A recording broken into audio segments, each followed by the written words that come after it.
Ассалаумағалейкум, қалайсыздар? Біз бүгін Alibaba группқа келіп тұрмыз.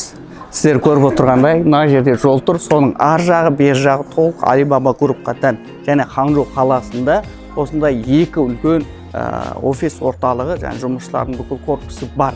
Жалпы 210 мыңнан астам жұмысшы, 450 мың квадрат корпуста жұмыс жасайды. Біз бүгін олардың визит центрына келіп тұрмыз. Қазір біз осының ішін кіріп көретін боламыз.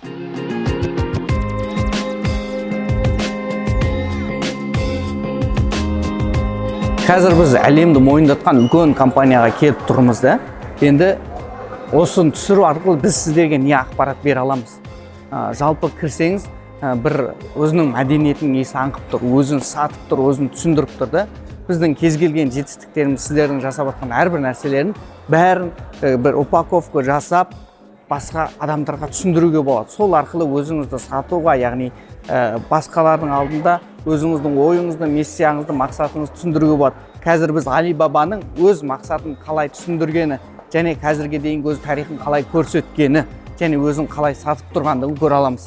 Кеттік, соны байқап шығайық.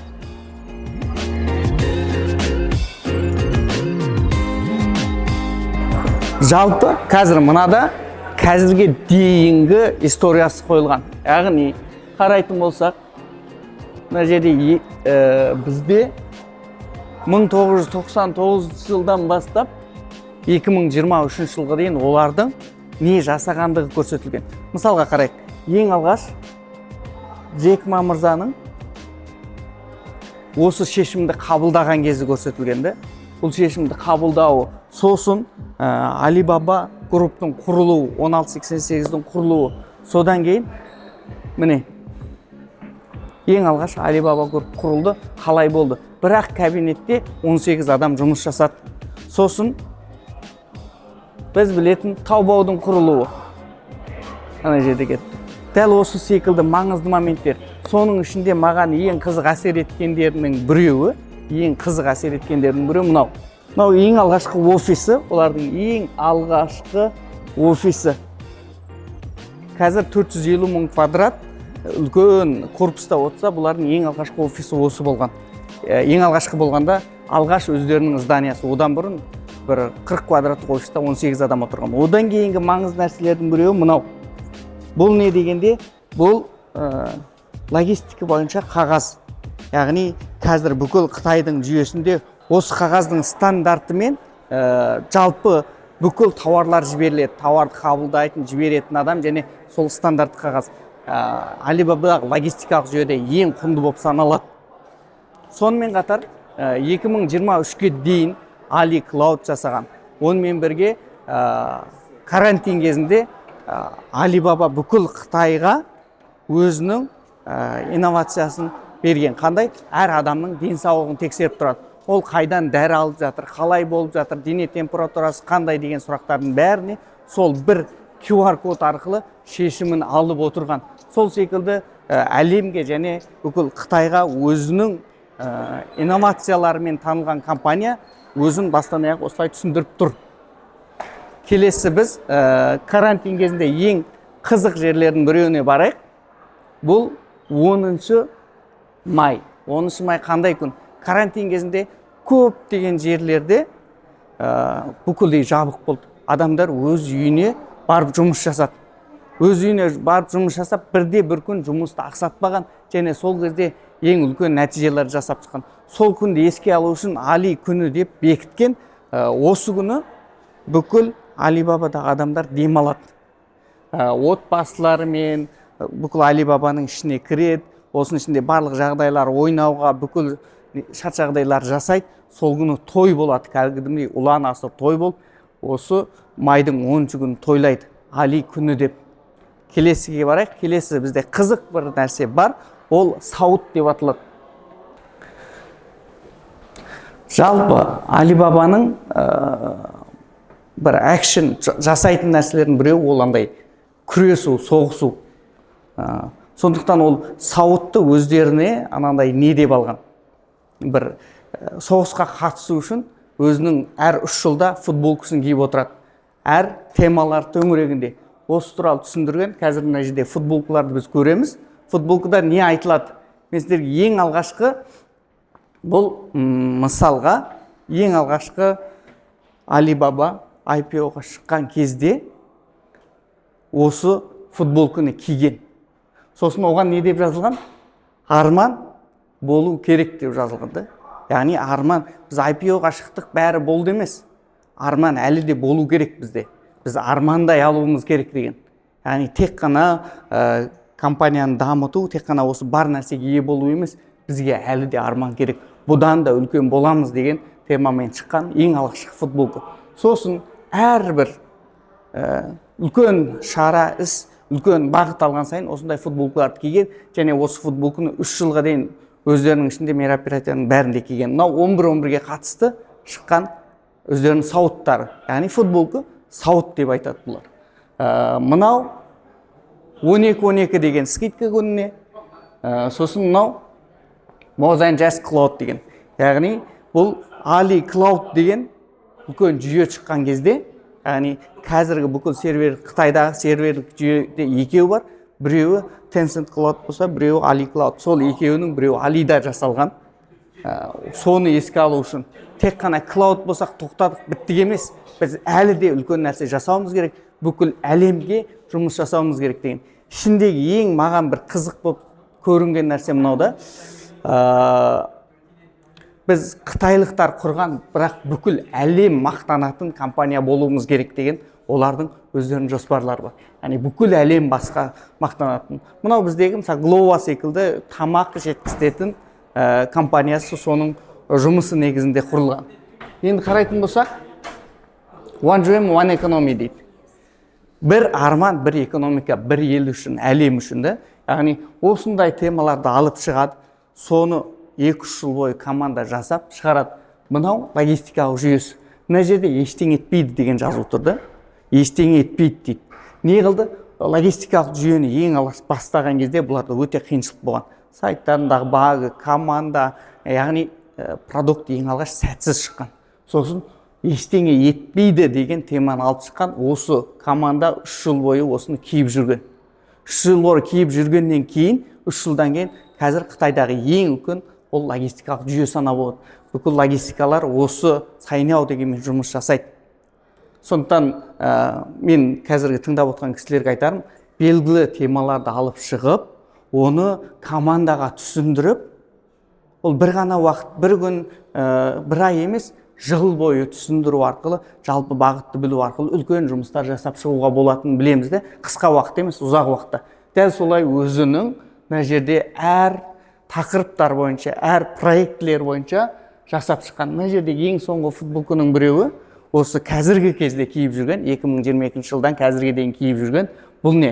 Бұл міндетті түрде біз жеңуіміз керек. Жеңетініміз анық деген жазу. Яғни командаға біз жеңілмейміз деген. Ал бұның ар жағында не жатыр? Бұның ар жағында менше бізде Pinduoduo мен конкуренция жатыр. Біз жеңеміз деген. Дәл сол секілді идеяларды алып шыққан компания сіздерге де өзіңізді мейлі үлкен, мейлі кішкене бизнес болмасын, пайда тигізетін нәрсе ол не?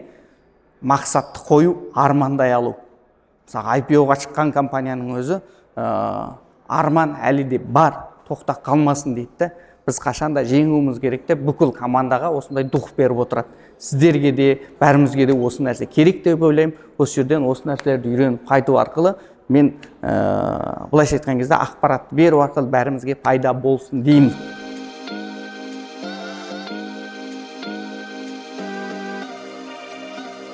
Қызық нәрселердің біреуі, кез келген компания үлкен қоғамдық жауапкершіліктер алады. 2022 жылдан бастап Alibaba'да мынандай нәрсе болған. Яғни экология, қоғам және компания деген есеп беру болғанда. Яғни экология, қоғам және компанияның алдында біз бәріміз есеп беру керекпіз деген. Қалай есеп береміз? Ол есеп беру бір үлкен жаңағы патриоттық немесе басқа емес, қарапайым істерден бастайды. Жұмысқа шыққаннан түскенге дейін осы Alibaba'ның корпусының ішінде қарапайым нәрселерді жасау арқылы, яғни экологияға әсер ету, қарапайым нәрселерді жасау арқылы қоғамға әсер ету. Мысалға қарайық, мына жерде көрсетіп тұр, осыны жасаса, олар өздеріне бонус жинайды. Бонус арқылы сыйлықтар сатып алады және өзінің жұмыстағы маңызын көрсете алады. Мысалға жай ғана біз бірінші этаждан қазір екінші этажға шықтық. Сол шығу барысы кезінде мысалға мына жерде тұр, қараңыз да, адам лифт күтіп тұр да. Егер сен лифт күтпей, мына жерде жай ғана не істесең, лифт күтпей, мынаны басқасы көрініп тұр, баспалдақпен шықсаң, сен 19-5 жаңағы нені үнемдейсің. 19-5 ауаны, 19-5 грамм жаңа ауаға лифттің несі кетпейді. Қалай айтсам болады? Лифт арқылы энергия кетпейді. Сен жаяу шығып кетесің. Қазір Taobao және Tmall групптың жалпы өзінің жұмысшыларының стажы бойынша оларға қалай мотивация беретіндігін көруге болады. Жалпы 1 жылдық, 3 жылдық, 5 жылдық стаж бойынша адамдарды бейнелеген. Жалпы стажда былай жасағанда қызыл шарафтың сақталу уақытын айтатын бір сөздермен айтқан. Бірінші жылы дәмді, екінші жылы үшінші жылы қышқыл, бесінші жылы жаңағындай пісіп жетілген дейді ғой. Ал қазақта қымыздың дәмімен де айтуға болады. Бізде дөнен қымыз, бесті қымыз деген сияқты, бал қымыз деген сияқты сондай нәрсемен айтуға болады негізі. Енді бірінші жыл ол қандай? Бірінші жылға оған мынандай значок беріледі. Бұл сен бізде 1 жыл болғандығың үшін деп берілетін значок. Енді қарасаңыз, 1 жыл болған адам қандай болады? Жаңа келді дейді. Жан жақтан жаңа келді. Ол бір жаңа нәрселерді жасауға, бар шешіммен істеуге, жұмыс жасау өте бір қызығып тұрған кез дейді. Бізге қосылдың, рахмет, бізбен 1 жыл болғандығың үшін рахмет. Сенің өзіңді осы сахнаға сәулелендіру үшін біз дайынбыз деген нәрсені айтып отыр. Ал 3 жыл болған адамда не істейді? 3 жыл болған кезде, міне, қарасаңыздар болады. 3 жыл болған кезде мынандай алқа сыйланады. Мынандай алқа сыйланады. Бұл алқа жалпы бізбен бірге біраз қиыншылықтарды көрдің 3 жылдан бері. Бізбен ұзақ уақыт жұмыс жасайсың. Және сенің өзіңнің, яғни DIY дейді, өзіңнің өміріңді, жоспарыңды, арманыңды бізбен бірлестір деген сөзді. Сөйтіп арқылы ұзаққа шабамыз деген. Ал 5 жылдықтан не жасайды? Пісіп жетілген. Сен Taobao және Tmallмен 5 жыл бірге болдың. Сен бала емессің, жаңа келген жоқсың, бәрін түсіндің, көрдің. Енді қандай нәрсе жасау керек екенін білесің. Өзіңе сен кейінгі толқындарға, артыңнан келе жатқандарға үлгі бол. Сен кішкене ғана армандар емес, үлкен армандардың жетегінде жүру керексің деген жақсы идеяменен 5 жылдық стаждарға беретін сыйлығын қараңыздар, жүзіктер. Taobao және Tmallдың екі белгісі бар, және екеуі бір-бірінен қатар тұрған жүзіктер. Мынау ұлдарға, мынау қыздарға арналған жүзіктер. Сөйтіп 5 жылдыққа мынау күміс. Осындай сыйлықтар беру арқылы оларға мотивация береді деген. Біз де осыны өзімізге пайдалануға болады. Мәдениетімізді және жалпы командамызды жетектеу үшін пайдалануға болады. Ал кеттік.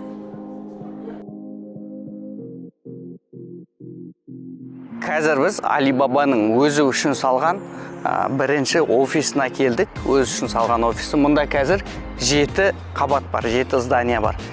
7 зданияның барлығы 7 этаждан, яғни 7 қабаттан тұрады. Одан жоғары емес. Қытайда бір мынандай мақал бар.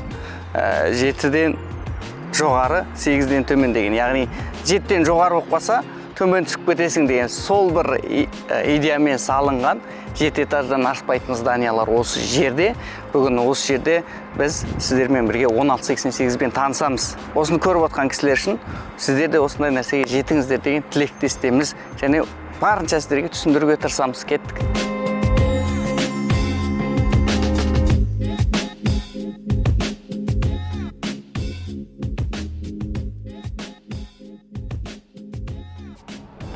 Біздің қазір көріп тұрғанымыз ресепшн Alibaba-ның.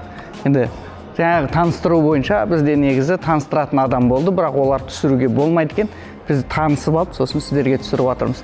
Мына жерде өздеріңіздер көргендей Alibaba-ның логотипі және аты.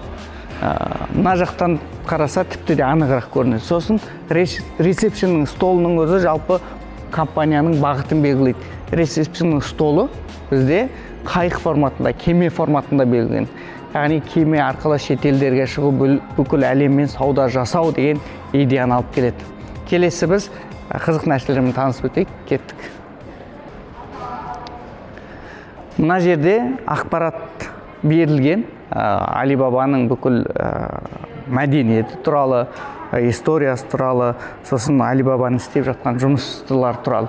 Енді мынаның ішінде маған ең қызық болған бір нәрсе, ол Алибабаның ең алғашқы квартирада жұмыс бастауы, бизнес бастауы.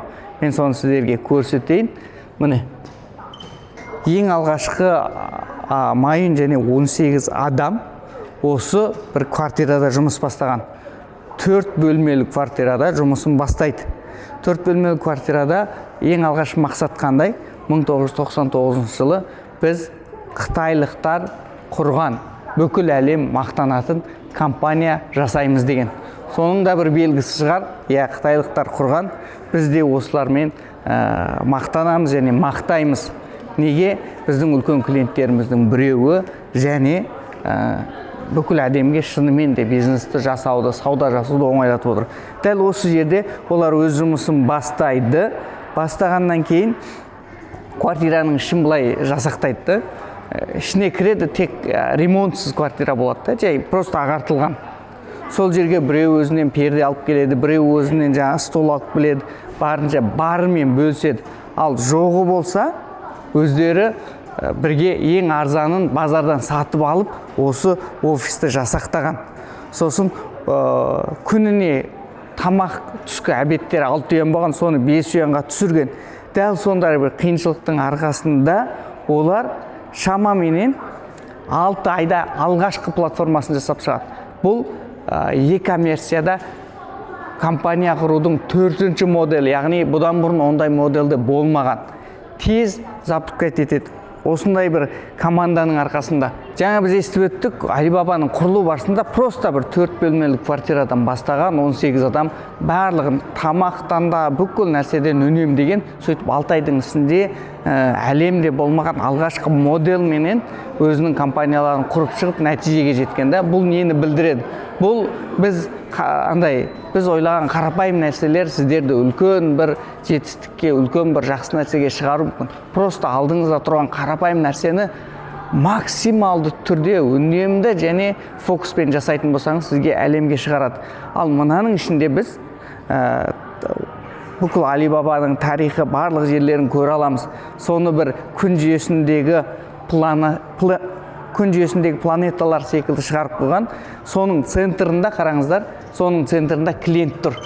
Ол не деген сөз? Ол Алибабаның клиентті бірінші орынға қойғандығынан дерек береді.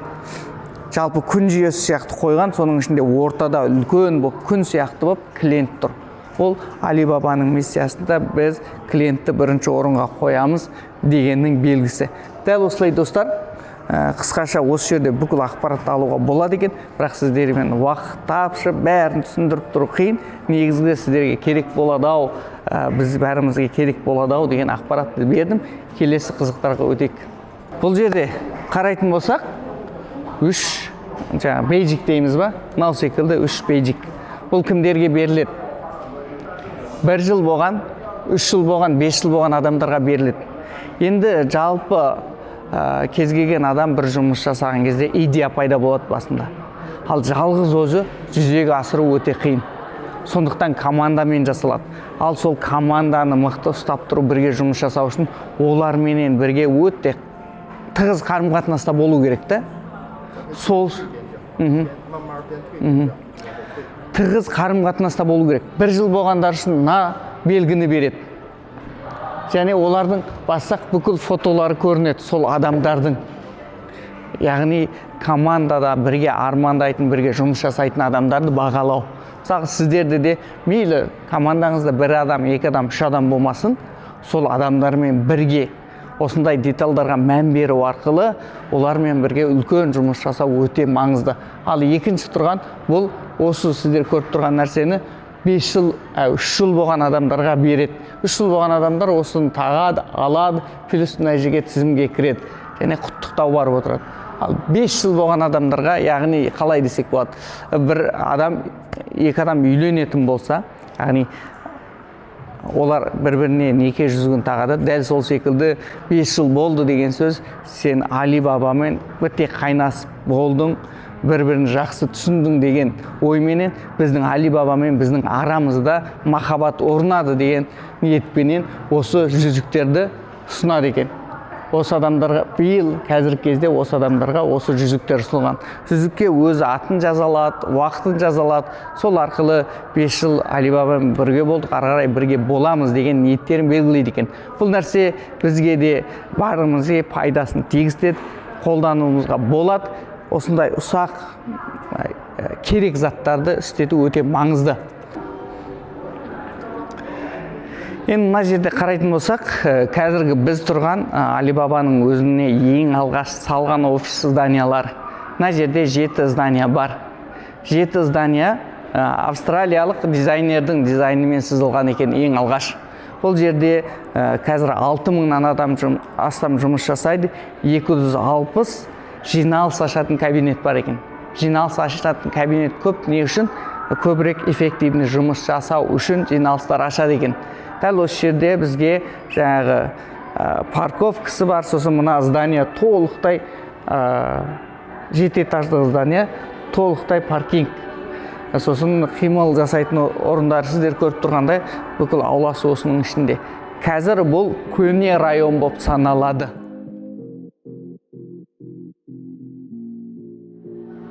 Бұл бізде Али бабаның мәдениетін жалғастыру үшін, яғни күш беру үшін ең алғашқы өздерінің бір-біріне жаңағы Али Джимбаң деген таяқты біріне әкеп бірі береді. Ең алғашқы осы таяқты Джек Ма өзі алып, алғашқы бағанағы тұрған квартирадан осы жерге жақындатқан. Екіншісін қалған сол жерде 10 жыл болған жұмысшылар алып, өзеннен малтап өтіп, осы жерге әкеп қойған. Сосын, яғни бір компанияның үлкен әлемдік аренаға шығу үшін қаншалаған адамнан күш кететіндігі, бір-бірінен күш жалғайтындығын мәдениет ретінде көрсеткен. Біз мына жерде бүйтіп басып, фотоға түсіп аламыз. Қазір біз ресепшнның оң жағында қонақтарға арналған және жұмысқа шығып түскенде адамдар осы жерде отырады, шайын ішеді, кофесін ішеді, сосын ана жаққа барып әңгімесін айтады, және осы жердегі заттарды сатып алуға арналған жерлер. Яғни адамдар кіргенде шыққанда да осы жерде бір комфорт жерде жүрсін, қайда барса кітап оқу, шай ішу мәдениетін жалғастыруды айтып отыр. Просто осындай жеңіл, рахат адамдарға жақсы орта жасалған.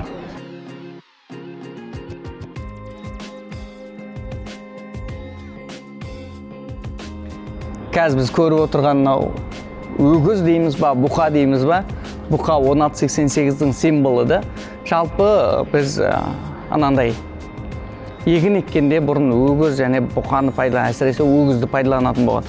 Сол арқылы көбірек адам күшімен бітіре алмайтын нәрселер жасайтын болған.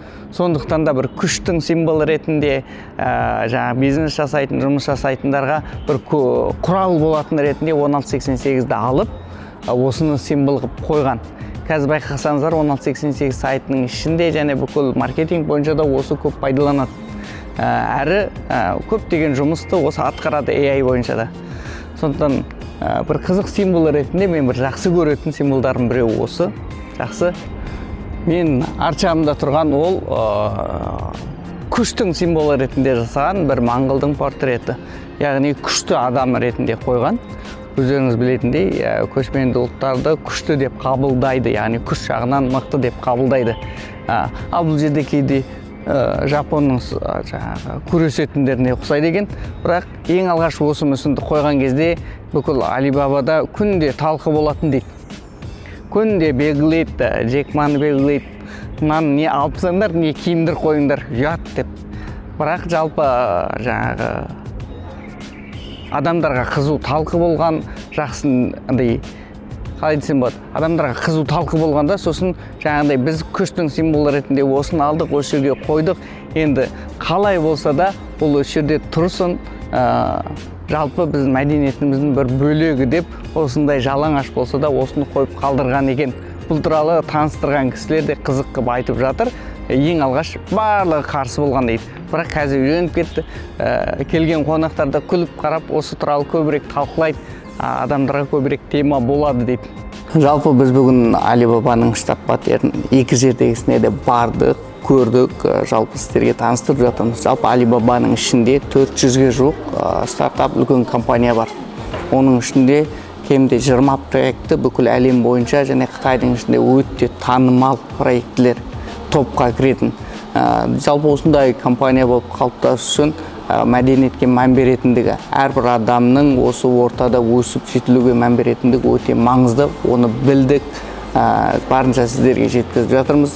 Енді ары қарай біз осы Alibaba-ның мен танысқаннан кейін ары қарай біздің компанияның EUDAX складына баратын боламыз. Осыдан кейінгі жолымыз сол. Бұйырса сол жерде кездескенше. Сау болыңыздар.